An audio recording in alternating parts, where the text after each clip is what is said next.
नमस्कार साथियों, मैं प्रियंका गुप्ता लर्न टुगेदर पे आप सबका स्वागत करती हूँ। कैसे हैं आप सब लोग। तो ईएमआरएस के लिए जो हम लोग प्रैक्टिस सेट स्टार्ट हुआ है, अभी आपका एक सेट हो चुका है, ठीक है। और ये दूसरा सेट है जिसमें ईएमआरएस का जो जनरल पेपर होता है या एनवीएस के भी आपकी वैकेंसी देखने को मिलेगी, क्योंकि ईएमआरएस और एनवीएस दोनों का ही सेम ही पैटर्न रहता है, ठीक है। दोनों में हिंदी और इंग्लिश क्वालिफाइंग होती है। इसके अलावा आपका जो जनरल पेपर होता है रीजनिंग, जिसमें जैसे रीजनिंग हो गया, आईसीटी हो गया, ठीक है। इसके बाद करंट अफेयर पूछा जाता है, तो करंट अफेयर की क्लासेस आपकी अलग से होंगी। 2025 और 24 का जो इम्पोर्टेंट करंट अफेयर है वो आपको करवाया जाएगा, ठीक है। वो मंथली वाइज भी करवाया जा सकता है या फिर कोई टॉपिक वाइज भी करवाया जा सकता है, तो उसके लिए अलग से प्लेलिस्ट बनी हुई है, आप लोग वहाँ पे चेक कर सकते हैं।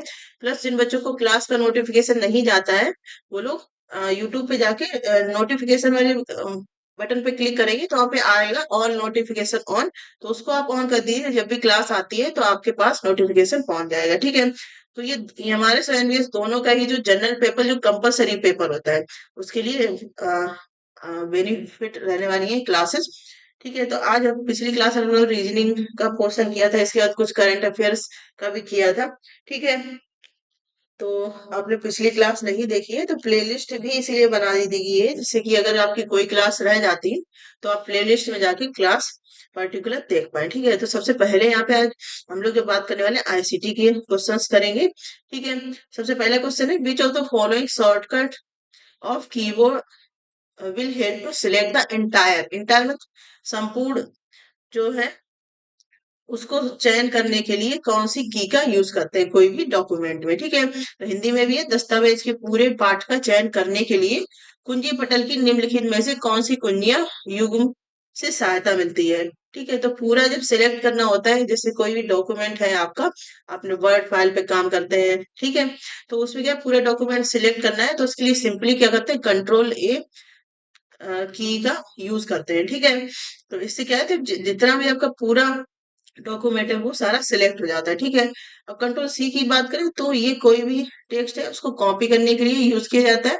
इसके बाद कंट्रोल वी की अगर बात करें तो जो भी आपने कॉपी किया है, ठीक है, उसको जब पेस्ट करेंगे तो उसके लिए किसका यूज करते हैं, कंट्रोल वी का। इसके बाद कंट्रोल एक्स की बात करें तो कोई भी टेक्स्ट है वहां से आपको कुछ कट करना है, ठीक है, तो आप क्या यूज करेंगे, कंट्रोल एक्स का यूज करेंगे, ठीक है। नेक्स्ट क्वेश्चन है यहाँ पे, which of the following software system belongs to category ये सिस्टम सॉफ्टवेयर। अब आपके सिस्टम सॉफ्टवेयर कौन से होते हैं, वो सॉफ्टवेयर जो आपके जो कंप्यूटर प्रोग्राम है उसको रन करने के लिए यूज किए जाते हैं, ठीक है। तो आपके सॉफ्टवेयर कितने प्रकार के होते हैं अगर बात की जाए, ठीक है। अ, एक तो आपके होते हैं सिस्टम सॉफ्टवेयर, दूसरे कौन से होते हैं, एप्लीकेशन सॉफ्टवेयर, ठीक है। एप्लीकेशन सॉफ्टवेयर कौन से होते हैं, जो पर्टिकुलर किसी स्पेसिफिक चीज के लिए यूज किए जाए, ठीक है। तो यहाँ पे सिस्टम सॉफ्टवेयर कौन सा हो जाएगा, यहाँ पे आंसर आपका हो जाएगा ऑपरेटिंग सिस्टम, ठीक है। ऑपरेटिंग सिस्टम में जैसे आपकी विंडोज आ गई, ठीक है। जैसे आपने देखा होगा विंडोज एक्सपी, विंडोज 10, इस समय पे जो विंडो 10 ज्यादा यूज होती है, ठीक है। इसके बाद अगर एप्पल फोन की बात करें तो वहां पे आपने देखा होगा आईओएस, इस प्रकार से सिस्टम सॉफ्टवेयर यूज होता है, ठीक है। जिससे क्या है कि वो पूरा जो मोबाइल का या लैपटॉप का या कंप्यूटर का पूरा जो प्रोसेसिंग सिस्टम होता है वो इन पे बेस्ड होता है, ठीक है। तो यहाँ पे आंसर कौन सा हो जाएगा, ऑपरेटिंग सिस्टम। इसके बाद एमएस वर्ड है कि आपको पर्टिकुलर किसी चीज, जैसे एमएस ऑफिस की अगर बात करें, ठीक है, तो ये एक ग्रुप बनाएगा जिसमें आपका वर्ड आ जाता है, ठीक है, एक्सेल आ जाता है। इसके बाद पावर पॉइंट भी, इसमें आप पीपीटी वगैरह बनाते हैं, ये सारी चीजें आती हैं। तो ये किसके लिए, ये कोई पर्टिकुलर चीज के लिए बनाया गया है, इसके लिए ये कौन सा हो जाएगा आपका एप्लीकेशन सॉफ्टवेयर, ठीक है। इसे जैसे मीडिया प्लेयर की अगर बात करें, ठीक है, तो ये भी मीडिया प्लेयर किसके लिए बनाया गया है, जैसे मान लो कि आपको कोई कोई वीडियो चलानी है या कुछ, इसमें ऐसा तो है नहीं कि आप कुछ डॉक्यूमेंट लिख सकते हैं, है ना। तो मीडिया प्लेयर का काम क्या होगा, केवल मीडिया आपको कोई वीडियो वगैरह चलाना है उसके लिए आप इसका यूज कर सकते हैं। तो ये भी एक पर्टिकुलर चीज के लिए यूज होता है, इसलिए ये भी क्या हो गया, एप्लीकेशन सॉफ्टवेयर।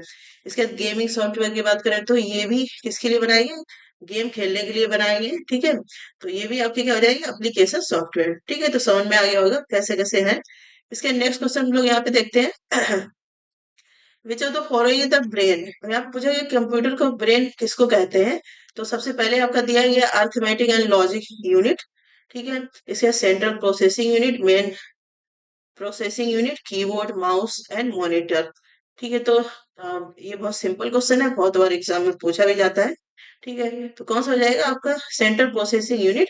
तो जो क्या होता है सीपीयू, तो आपसे कभी कभी सीपीयू की फुल फॉर्म पूछ लेते हैं, तो आपको पता होना चाहिए सेंट्रल प्रोसेसिंग यूनिट। इसके जगह इसका दूसरा नाम क्या होता है, माइक्रो प्रोसेसर। ठीक है, सीपीयू को ही क्या बोलते हैं, माइक्रो प्रोसेसर भी इसको बोलते हैं। ठीक है, और इसके कौन कौन से पार्ट होते हैं, जैसे आपका अर्थमेटिक, जो ये ऊपर ऑप्शन ए में दिया गया अर्थमेटिक यूनिट हो गया आपका। ठीक है, अर्थमेटिक लॉजिक यूनिट, एएलयू जिसको बोलते हैं ये। इसके बाद आपका मेमोरी यूनिट भी सीपीयू का पार्ट होता है। ठीक है, तो ये सारे सीपीयू के पार्ट होते हैं। ठीक है, नेक्स्ट क्वेश्चन लोग यहाँ पे देखेंगे, विच of the following statement is correct. यहाँ पे आपको करेक्ट स्टेटमेंट बताना है कौन सा है। तो सबसे पहले an operating system is application software, तो ये क्वेश्चन अभी हम लोगों ने ऊपर किया है। ऑपरेटिंग सिस्टम कैसा होता है आपका, ये सिस्टम सॉफ्टवेयर होता है। ठीक है, ना कि एप्लीकेशन सॉफ्टवेयर। तो यहाँ पे आपको ये पता होना चाहिए सिस्टम सॉफ्टवेयर। ठीक है, एप्लीकेशन सॉफ्टवेयर कौन से होते हैं, जो पर्टिकुलर स्पेसिफिक कोई चीज के लिए यूज किए जाए। ठीक है, और वो कौन से होते हैं, एप्लीकेशन सॉफ्टवेयर। नेक्स्ट है presentation and documentation tool in computer system are example of application software. ठीक है, तो यहाँ पे आपसे पूछा गया कि जो प्रेजेंटेशन एंड डॉक्यूमेंटेशन टूल जो होते हैं, वो कंप्यूटर में एप्लीकेशन सॉफ्टवेयर के एग्जांपल है। नेक्स्ट है आपका hard disk and computer memory, RAM are two popular external storage device. तो हार्ड डिस्क और कंप्यूटर जो रैम, रैम क्या होता है आपकी full form, random access memory. अगर रैम की फुल फॉर्म पूछी जाए, रैंडम एक्सेस मेमोरी, तो ये कैसी है, एक्सटर्नल डिवाइस। ठीक है, इसके बाद है file comprehension software is like WinZip, seven zip, etc are example of system software. ठीक है, तो यहाँ पे ये क्या है कि जो विनजिप है वो किसके लिए यूज किया जाता है, सिस्टम सॉफ्टवेयर के लिए यूज किया जाता है। मतलब ये पूरा प्रोग्राम होता है, जैसे विनजिप में क्या होता है, बहुत सारी फाइल्स आपकी एक ही जगह पे, एक ही सॉफ्टवेयर में इकट्ठी हो जाती हैं। ठीक है, तो वो इसका एग्जाम्पल है। ठीक है, यहाँ पे तो आपका इसमें देखो कि ये तीन ऑप्शन सही है। ठीक है, हार्ड डिस्क ये सब सही है। तो यहाँ पे गलत कौन सा हो जाएगा, operating system is an application, ये वाला आपका गलत हो जाएगा। तो ये क्वेश्चन यहाँ पे नोट आउट कर लीजिएगा। ठीक है, कौन सा करेक्ट नहीं है, ये यहाँ पे पूछा गया है। ठीक है, यहाँ पे क्या हो जाएगा आपका, समझ में आ रहा होगा क्वेश्चन, थोड़ा सा यहाँ पे मिसप्रिंट हुआ है, यहाँ पे नहीं पूछा गया क्योंकि बाकी सारे ऑप्शन सही है यहाँ पे। तो यहाँ पे इसलिए आपका आंसर जो है ए हो जाए, क्योंकि ऑपरेटिंग सिस्टम कैसा होता है, सॉरी सिस्टम सॉफ्टवेयर होता है। नेक्स्ट क्वेश्चन है, which of the following statement is incorrect. यहाँ पे अब आपको इनकरेक्ट बताना है कि कौन सा है। ठीक है, तो यहाँ पे captcha is use to identify whether the user is human और कंप्यूटर। जैसे आप कोई फॉर्म वगैरह भरते हैं, या फिर आप जैसे कोई गेम वगैरह खेलते हैं, या फिर आपने जैसे कोई कोर्स लिया हुआ है, तो वहां पे क्या है कि कैप्चा फिल करवाते हैं। ठीक है, तो उसका क्या मतलब होता है, वो चेक करता है कि आप ह्यूमन है या फिर कंप्यूटर, क्योंकि आजकल एआई का जमाना चल रहा है। तो ऐसा तो नहीं है कि कुछ कोई हैकिंग वाला सिस्टम हो जाए, इसलिए ये कैप्चा फिल करवाते हैं। तो ये स्टेटमेंट बिल्कुल सही है। नेक्स्ट है cookie stores a bit of information about the user in a text file. Cookies क्या होती है, ठीक है, अब जो जितने भी ऑप्शन यहाँ पे हैं सबसे ही आपके क्वेश्चन बनते हैं, तो ये सारे आप ध्यान से देखिएगा। ठीक है, कुकीज क्या बोला गया कि स्टोर, कुकीज प्रयोक्ता के बारे में थोड़ी सी जानकारी एक टेक्स्ट फाइल में स्टोर करता है। ठीक है, अब एग्जाम्पल के तौर पे अगर देखें, जैसे मान लो आप मिंत्रा वगैरह पे कपड़े देख रहे हैं। ठीक है, या फिर लड़कों की बात करें तो जूते वगैरह देख रहे हैं। ठीक है, अमेजोन पे कहीं पे कुछ भी, तो क्या होता है कि जैसे अब आप कोई साइट पे अपने कुछ पढ़ रहे हैं, या फिर कोई और चीज देख रहे हैं, तो जो आपने यहाँ पे चीजें देखी हैं उसके ही ऐड आपको साइड में से दिखाता रहता है ना। अगर मतलब जो चीज आप ज्यादा देख रहे हो उसी से रिलेटेड आपको ऐड या इमेज या कोई भी चीज दिखाएगा। ठीक है, तो वो क्या करता है कि आपकी जो जो आपने पहले इंफॉर्मेशन यूज की है या फिर कुछ भी सर्च किया है, तो उससे रिलेटेड चीजें स्टोर कर लेता है, जिससे कि आपको तुरंत वो चीज प्रोवाइड करवा पाए। तो उस चीज को क्या बोलते हैं, कुकीज बोलते हैं। ठीक है, तो ये भी यहाँ पे स्टेटमेंट करेक्ट है। इसके बाद है, it is safe to use user name as a password. ठीक है, यहाँ पे पूछा गया कि यूजर नेम, जैसे आपका मान लो मेरा नाम है प्रियंका। ठीक है, तो अगर मेरा नाम यूजर नेम प्रियंका है, इसको ही मैं अपना पासवर्ड बना लूं, ठीक है, तो क्या है, सेफ सेफ रहेगा? ये बिल्कुल भी सेफ नहीं रहेगा, क्योंकि नाम है तो सबसे पहले कोई भी अगर हैक करेगा या कुछ भी है तो सबसे पहले मेरा नाम ही डाल के देखेगा। ठीक है, तो बिल्कुल भी सेफ नहीं है। इस हिसाब से ये आंसर आपका गलत हो गया। अब browser software is required to access website. ठीक है, ब्राउजर सॉफ्टवेयर किसके लिए, वेबसाइट्स को देखने के लिए यूज किए जाते हैं। तो ये भी सही है। तो यहाँ पे गलत ऑप्शन की बात की गई थी, तो यहाँ पे आपका गलत कौन सा हो जाएगा, सी ऑप्शन जो है आपका इनकरेक्ट हो जाएगा। ठीक है, समझ में आ रही होगी चीजें? आप लोग कमेंट सेक्शन में बताइए, चीजें सारी क्लियर हो रही है ना आपको? नेक्स्ट क्वेश्चन है यहाँ पे, which of the following statement is correct. अब आपको यहाँ पे करेक्ट स्टेटमेंट बताना है। ठीक है, तो करेक्ट इनकरेक्ट, इससे ये ऐसे टाइप के क्वेश्चन से आपके 2 से 3 क्वेश्चन जरूर तैयार होते हैं, जितने भी ऑप्शन दिए गए हैं। ठीक है, तो यहाँ पे करेक्ट बताना है आपको। सबसे पहले, antivirus program can not be use without a browser. ठीक, यहाँ पे पूछा गया ब्राउजर के बिना एंटीवायरस प्रोग्राम का यूज नहीं किया जा सकता है। नेक्स्ट है, online railway reservation require an internet connection. ठीक है, तो ये तो सही ही है। अगर ऑनलाइन रिजर्वेशन करेंगे तो इंटरनेट कनेक्शन तो होना ही चाहिए। ठीक है, इसके बाद है, computer system can not operate without internet connection. यहाँ पे पूछा कंप्यूटर सिस्टम जो है, अब कंप्यूटर सिस्टम की बात हो रही है, आपको ध्यान से देखना है। मतलब अगर आपका इंटरनेट नहीं चल रहा है, तो क्या आप लैपटॉप यूज नहीं कर सकते या मोबाइल नहीं यूज कर सकते? ऐसा है क्या? नहीं है, बिल्कुल। आप बिना इंटरनेट के भी यूज कर सकते हैं। हाँ, कुछ चीजें जैसे अगर आपको कुछ सर्च करना है क्या, तो उनके लिए आपको इंटरनेट की आवश्यकता है। अदरवाइज आपको कुछ जो पहले से अपना स्टोर डेटा है उसमें कुछ मॉडिफाई करना है, या फिर कोई चीज पहले से स्टोर करके रखी है, तो उसके लिए आपको इंटरनेट की आवश्यकता नहीं होती है। ठीक है, इसके बाद है, it is safe to download an attachment from any sender. क्या किसी भी प्रेषक द्वारा भेजे गए अटैचमेंट को डाउनलोड करना सुरक्षित होता है? ठीक है, तो बिल्कुल भी सुरक्षित नहीं होता है। ठीक है, तो यहाँ पे करेक्ट पूछा गया है, तो करेक्ट यहाँ पे आपका कौन सा हो जाएगा, ऑनलाइन रेलवे रिजर्वेशन करने के लिए आपको इंटरनेट कनेक्शन की आवश्यकता होती है। तो यहाँ पे बी ऑप्शन आपका सही हो जाएगा। बाकी ऑप्शन आपके गलत है। एंटीवायरस हम लोग बिना ब्राउजर के भी यूज कर सकते हैं। ठीक है, इसके नेक्स्ट क्वेश्चन हम लोग यहाँ पे देखेंगे। नेक्स्ट क्वेश्चन है आपका, यहाँ पे कुछ ऑप्शंस दिए गए हैं, जिसमें से आपको स्टेटमेंट दिया गया सिलेक्ट करना है कि क्या है। ठीक है, तो देखते हैं, choose the correct option of the following statement. यहाँ पे दिया गया, phishing is an unlawful activity where, निम्नलिखित कथन के लिए सही विकल्प का चयन करें। फिशिंग एक गैर कानूनी गतिविधि है जिसमें, यहाँ पे सिंपली पूछा गया है कि फिशिंग क्या होता है। ठीक है, तो फिशिंग के बारे में आईसीटी की जो क्लासेस पढ़ी है, अगर बच्चों ने नहीं देखे तो आप देख सकते हैं, वहां पे सारी चीजें करवाई गई हैं। तो यहाँ सबसे पहले ऑप्शन दिया गया, कंप्यूटर सिस्टम में accesses in an unauthorized manner. ठीक है, फिशिंग के बारे में पूछा गया, इसके fake email that look similar to original are sent to user to fraudulently collect banking and credit card detail, मतलब प्रयोगता से धोखाधड़ी करके बैंक तथा क्रेडिट कार्ड के वितरण एकत्र करने के लिए फर्जी ईमेल भेजी जाती है, जो असली जैसी दिखती है। ठीक है, नेक्स्ट क्वेश्चन है, the attackers blocks all the data and access of computer system. ठीक है, virus is installed on the computer system without permission.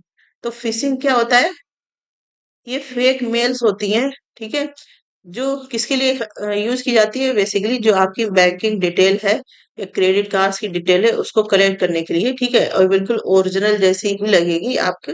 ठीक है, तो फिशिंग आपको पता होना चाहिए किससे रिलेट करता है, बैंकिंग या फिर क्रेडिट कार्ड या फिर आपका कुछ पर्सनल डेटा वगैरह है, उसको यूज करने के लिए जो फेक मेल्स आती हैं उनको ही क्या बोलते हैं, फिशिंग बोलते हैं। ठीक है, नेक्स्ट क्वेश्चन है यहाँ पे, which of the following statement is incorrect, निम्नलिखित में से कौन सा इनकरेक्ट है?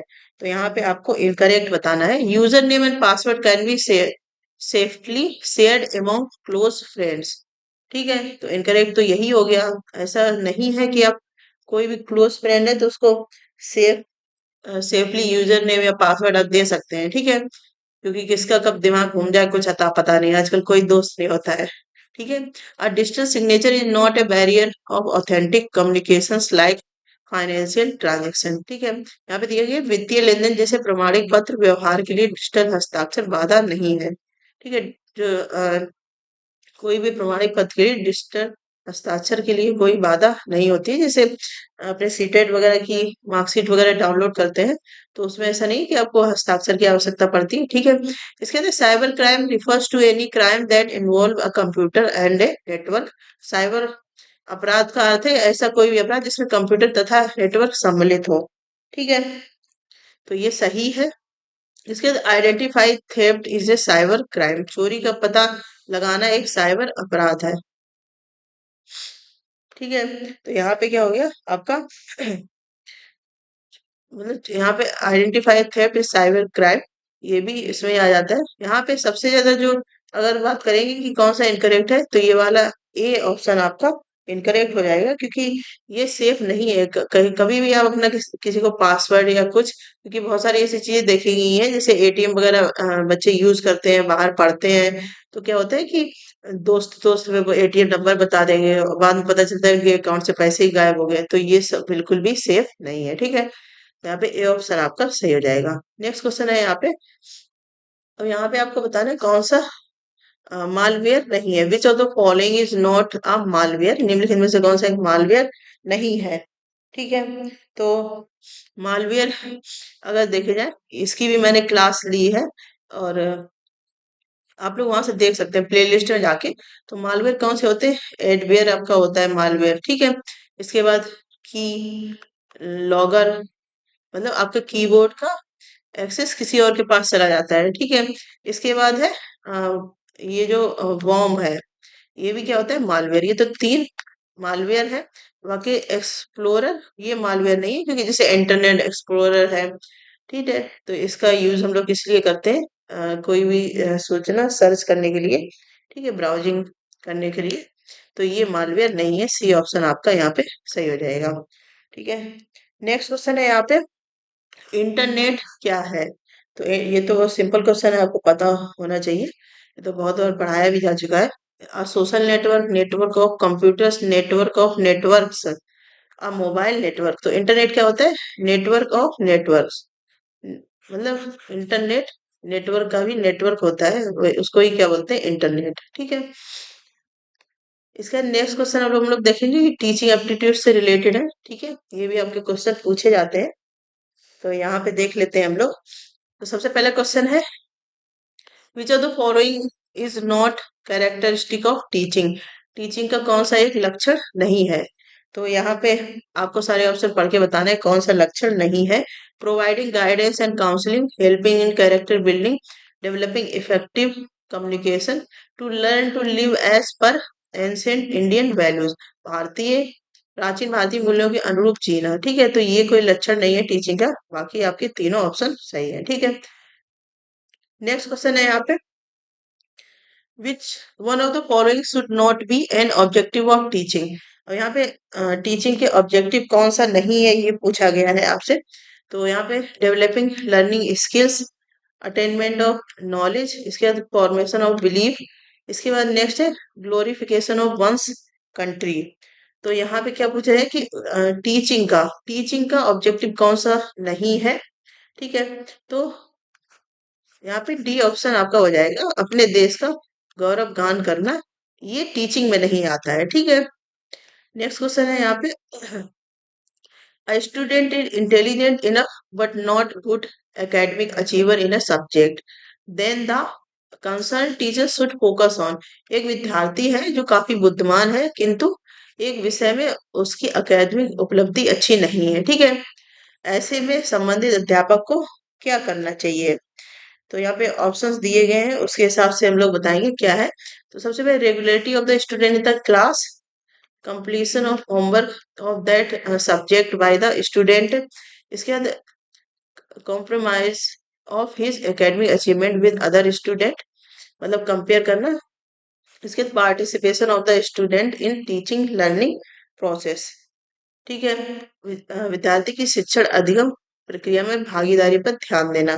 तो यहाँ पे क्या पूछा गया है, एक विषय में मतलब बहुत बुद्धिमान है लेकिन उसके एक विषय में अच्छी नहीं है, तो क्या करेंगे, उसकी रेगुलरिटी देखें। कक्षा में विद्यार्थी की नियमितता पर ध्यान दें, मतलब उसकी देखेंगे कि वो रेगुलर है या नहीं है, या फिर उसका जो सब्जेक्ट है घर का काम वो पूरा हुआ है या नहीं है, उसकी अकादमिक उपलब्धि की तुलना करेंगे, या फिर विद्यार्थियों की शिक्षण अधिगम प्रक्रिया में भागीदारी पर ध्यान देंगे। तो यहाँ पे सुटेबल आंसर आपका कौन सा हो जाएगा, उसकी शिक्षण अधिगम प्रक्रिया पे भाग देंगे। बाकी ऊपर के तीन ऑप्शन इस चीज पे ज्यादा फोकस नहीं करते। ठीक है, नेक्स्ट क्वेश्चन है यहाँ पे, effectiveness of teaching has been judged in terms of. शिक्षण की प्रभावकारिता के बारे में निर्णय। ठीक है, तो यहाँ पे शिक्षक की प्रभावकारिता के बारे में बताना है कि कौन सा सही हो जाएगा। Use of teaching learning material in classroom, इसके बाद student interest, learning outcomes of the student, इसके बाद कोर्स कवरेज।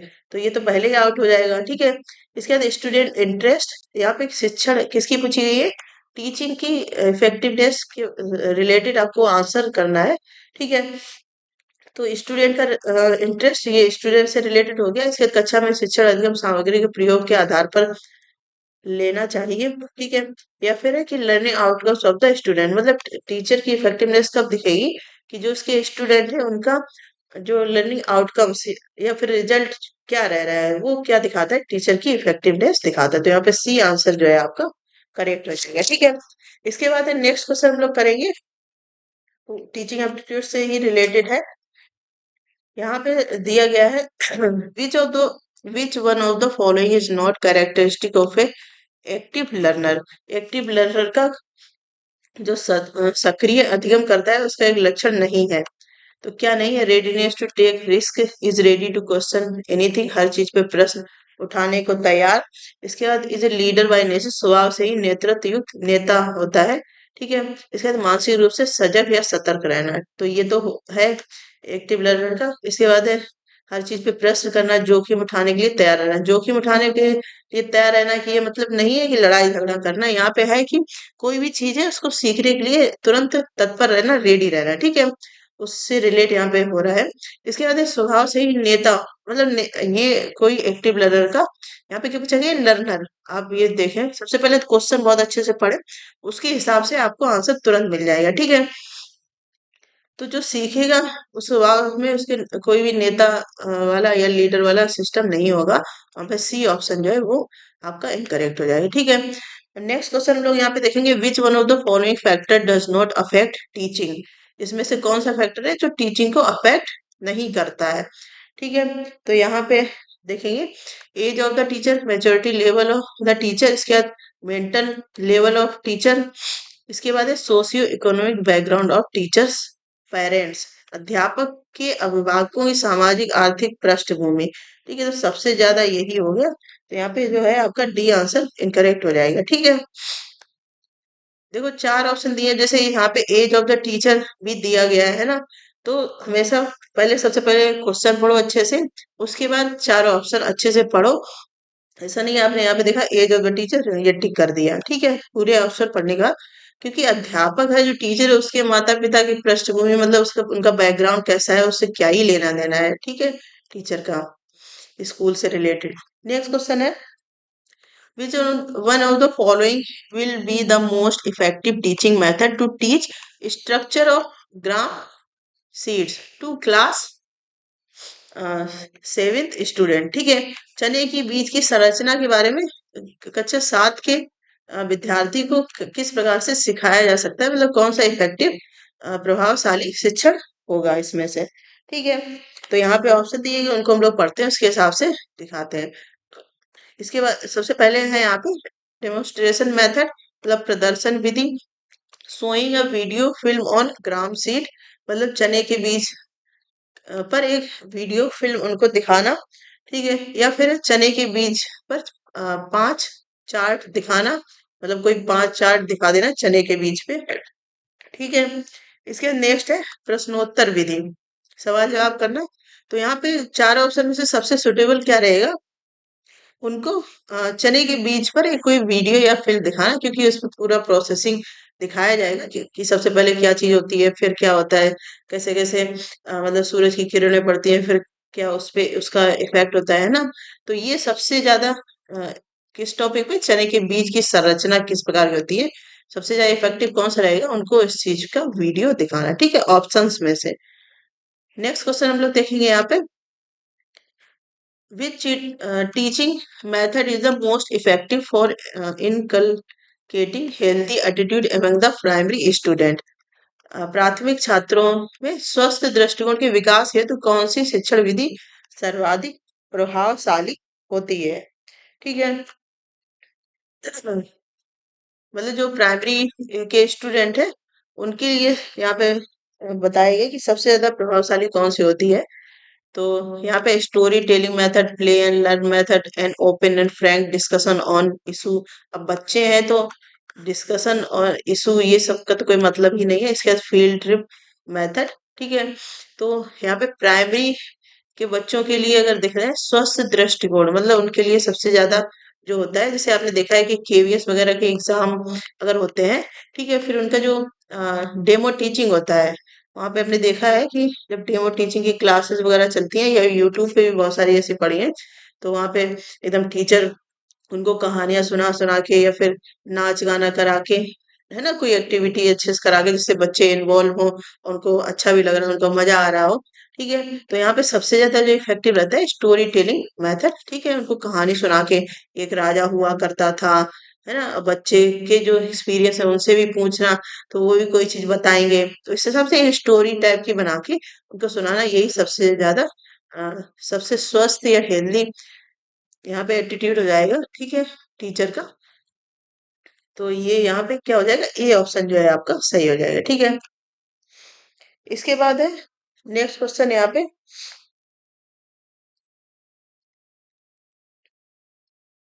नेक्स्ट क्वेश्चन हम लोग यहाँ पे देखेंगे,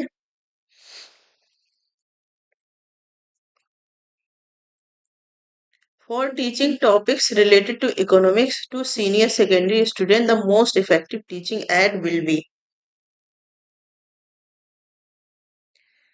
तो यहाँ पे सबसे ज्यादा क्या पूछा गया कि जो वरिष्ठ, अब यहाँ पे पहले प्राइमरी की बात हो रही है, तो हम लोग उनको स्टोरी सुनाएंगे या फिर कोई एक्टिविटी करके दिखाएंगे। वैसे तो अगर इस वाले ऑप्शन में देखा जाए तो यहाँ पे स्टोरी टेलिंग आपका हो गया, प्ले एंड लर्न मेथड ये भी हो गया, फील्ड ट्रिप हो गया।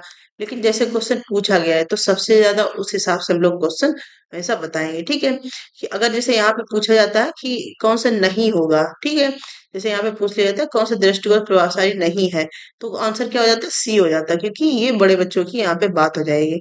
ठीक है, तो क्वेश्चन का टाइप आपको देखना है, क्वेश्चन क्या पूछ रहा है वो चीज देखनी है, इसलिए क्वेश्चन ध्यान से पढ़ना जरूरी होता है। अब यहाँ पे देखो बात की सिर्फ सीनियर सेकेंडरी स्टूडेंट उनकी बात की गई है। ठीक है, तो वरिष्ठ माध्यमिक छात्रों को अर्थशास्त्र से संबंधित प्रकरण पढ़ाने के लिए सर्वाधिक प्रभावी शिक्षण सहायक सामग्री कौन सी होगी। तो यहाँ पे ऑप्शन दिए गए हैं, उसके हिसाब से बताना है। अर्थ शास्त्र के हिसाब से तो बुलेटिन बोर्ड पर प्रदर्शित चित्र, पत्रिकाएं, नक्शे, चार्ट और ग्राफ, इसके बाद वीडियो व्याख्यान, वीडियो लेक्चर। ठीक है, तो अर्थशास्त्र से अगर रिलेट करके पढ़ाएंगे, इकोनॉमिक्स से तो मैप का यूज करो, चार्ट का, ग्राफ्स का, तो उससे ज्यादा है कि सबसे ज्यादा इफेक्टिव रहेगी क्लास किसके लिए, जो सीनियर सेकेंडरी क्लास के बच्चे हैं। इसके बाद एनईपी के हिसाब से भी वहाँ पे सारी क्लास के अलग अलग बताए गए हैं कि कहाँ पे कैसी चीज यूज करना है, किस सब्जेक्ट के लिए कैसा यूज करना है। ठीक है, तो यहाँ पे आपका आंसर क्या हो जाएगा, सी आंसर सही हो जाएगा। इसका नेक्स्ट क्वेश्चन हम लोग देखेंगे यहाँ पे, for primary classes which evolution system should be prepared. प्राथमिक कक्षाओं है तो किस मूल्यांकन प्रणाली को वरीयता दी जानी चाहिए। तो प्राथमिक कक्षा में मूल्यांकन मतलब बच्चों का मूल्यांकन भी करना है साथ साथ में, तो सबसे ज्यादा कौन सा इफेक्टिव रहता है, फॉर्मेटिव या फिर ओरल, मतलब मौखिक, समेटिव। ठीक है, तो इंटरव्यू बेस्ड। ठीक है, तो इंटरव्यू बेस्ड तो कोई मतलब नहीं है प्राइमरी छात्रों के लिए। इसके बाद मौखिक उनसे मौखिक कुछ भी पूछेंगे तो बच्चे उस हिसाब से चीजें नहीं कर पाएंगे। यहाँ पे क्या हो जाएगा, रचनात्मक मतलब फॉर्मेटिव। फॉर्मेटिव कैसा होता है, क्लास के दौरान ही होता रहता है, कोई भी चीज आप पढ़ा रहे हैं, ठीक है। तो अगर प्राइमरी की बात की जाए सबसे ज्यादा इफेक्टिव कौन सा रहेगा, और वैसे भी समेटिव कौन सा होता है आपका मूल्यांकन प्रणाली, जो एंड में होता है, मतलब जैसे आपके एग्जाम्स हो गए, सेमेस्टर वाइज एग्जाम हो गया, फिर फाइनल एग्जाम हो गए, ठीक है। तो यहाँ पे सबसे ज्यादा सुटेबल आंसर कौन सा हो जाएगा, फॉर्मेटिव, ठीक है। तो ये क्लास थी आपकी, उम्मीद है कि आपको अच्छी लग रही होंगी। और ये प्रीवियस ईयर है, इसलिए प्रीवियस ईयर आपको करवाए जा रहे हैं, जिससे कि आपको पैटर्न समझ में आए, कैसे क्वेश्चन पूछे जाते हैं, ठीक है। और जो आपके टॉपिक है वो भी साथ में तैयार होते चले, क्योंकि क्लासेस जैसे आईसीटी की होंगी तो आईसीटी तो वही रहेगा। जो सबसे ज्यादा है कि हम लोग करंट अफेयर करेंगे, ठीक है। उसकी आपकी जो क्लासेस हो रही थी उसमें ही आपकी क्लासेस होती रहेंगी, ठीक है। और एजुकेशनल करंट अफेयर के अलावा जो आपका इम्पोर्टेंट करंट अफेयर है उसकी भी क्लासेस उसमें ही आपको इंक्लूड मिल जाएंगी, ठीक है। तो ये क्लासेस कैसे लग रही हैं, ज्यादा से ज्यादा शेयर भी करिए। नोटिफिकेशन अगर नहीं आता है तो ऑल नोटिफिकेशन पे जाके ऑन कर लीजिए, ठीक है। ज्यादा शेयर करिए और क्लासेस आप स्टार्ट कर दीजिए, क्योंकि वैकेंसी आपकी कभी भी देखने को मिल सकती है। कि अब देखो, बहुत सारे बच्चे एक नेगेटिविटी अगर है तो फिर बहुत सारी चीजें गड़बड़ हो सकती हैं। मैं आपको हमेशा बोलती रहती हूँ कि आप अपना, आपका जो काम है पढ़ाई करने का, ठीक है, मेहनत करने का, वो करते रहो। बाकी तो चीजें इधर उधर होती हैं, ऐसा नहीं है कि सारी चीजें मैं कहूंगी एकदम सीरियल से सही होती चली जाती हैं। लेकिन आपका जो काम है वो बेस्ट करो। बाकी जब भी आता है, नोटिफिकेशन आता है, सारी चीजें होती हैं, तब आप कम से कम उस चीज के लिए तैयार तो रहो, ठीक है। तब आप किसी पे तब आप किसी पे ब्लेम नहीं कर सकते कि ये चीज ऐसी हुई थी और इसकी वजह से मेरा नहीं हो पाया, ठीक है। तो ये इम्पोर्टेंट क्लास है, देखते रहिए। और कोई जो भी आपने बताई है, और जल्दी आपकी और भी क्लासेस स्टार्ट करने की कोशिश की जाएगी, ठीक है। बाकी तब तक जो हो रहा है उस वो करते रहिए, ठीक है। धन्यवाद।